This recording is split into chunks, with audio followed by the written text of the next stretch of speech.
Peace in from the black holes of Dakota Territory, United States of Advertising. Stan Gibilisco here with another little bit of advice and a warning for professional writers of books, particularly prolific writers or writers who are being asked to do a revised edition. I just recently heard, or read, I should say, on the grapevine, a story about an author who was signed up to revise a book, a fairly substantial book, and that author produced the revision manuscript at considerable labor to himself. And then the publisher rejected that revision on the basis that the market had changed. Upon examination of the contract, it became apparent that it was quite possible that the publisher had the upper hand and had the privilege to do that. You'll often see that in publishing contracts, that if the market changes, the publisher may have the option to simply decide they don't want to publish your manuscript, even though there's already a contract in place. That happened to me once, many, many years ago. I was writing a book about Citizens Band Radio. It was just after the CB craze had ended in maybe 1982, 83. And the publisher, when I was about halfway through the book, decided we'd really rather not do this.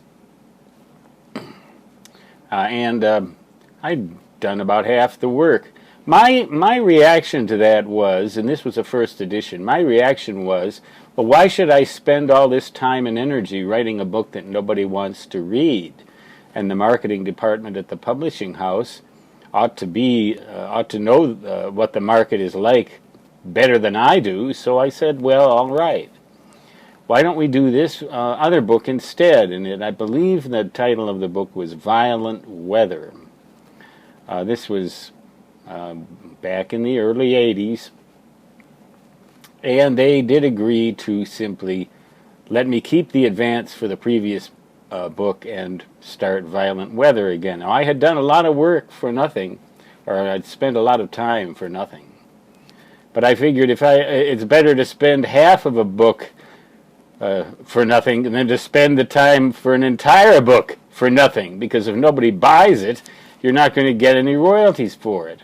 But this was a little bit different situation. And it suggests that when you get a book contract or a revision contract, have a good publishing attorney look it over for you. It might cost you $500, but it'd be an awful lot better than getting into a situation like this particular author did. And this is not an uncommon state of affairs in the publishing world today. Publishers are hard up. Their margins are narrow, but their marketing departments are not necessarily always geniuses either. I mean, they're not omniscient. They don't know everything. And there was also clauses in the contract that prevented that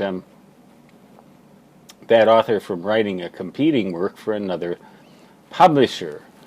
So get a good publishing attorney. Now, I can recommend 3 at the Text and Academic Authors Association, which every professional writer really ought to belong to. TAA.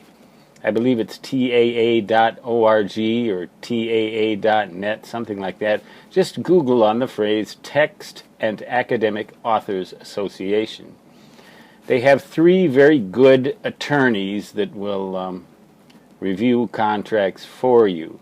One of them is named Zick Rubin, Zickrubin,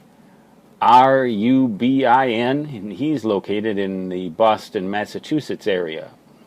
Another one is Steve Gillen, Gillen, possibly Gillen, but I think it's probably Gillen, just like my name is Gibilisco, not Gibilisco. Go figure, just the opposite. Maybe it is Gillen, I don't know. But he's located I believe in the Ohio area. See, they don't always have to be in New York, but these are good ones.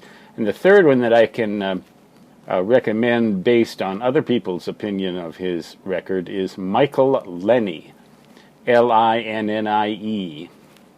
He will also review contracts for you.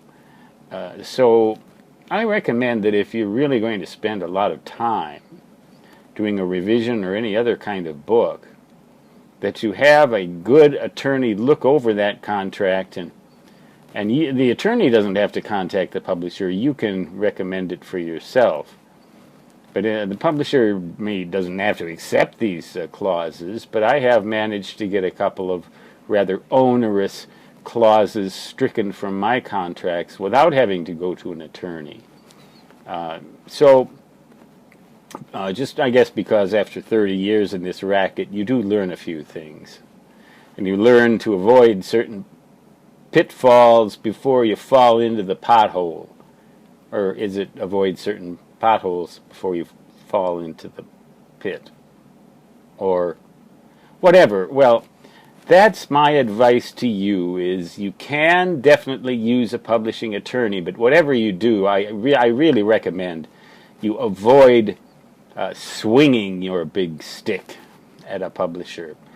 You can carry the big stick, and the publisher doesn't even have to know you're carrying it. But another way to say that is a great saying I heard that sort of relates to this. You don't have to slash with the sword of truth. You can just point with it. Now, does that relate to this or not? I don't know, you tell me. Or don't tell me. I'm going to leave comments open, though. If any of you have had this experience and have had good experiences with publishing attorneys, you can recommend them in the comments section of this video. This pertains, I believe, especially, well, it can pertain to any type of genre.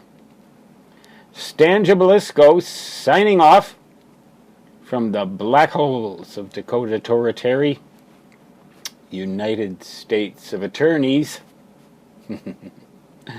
Until next time, peace out, and so long.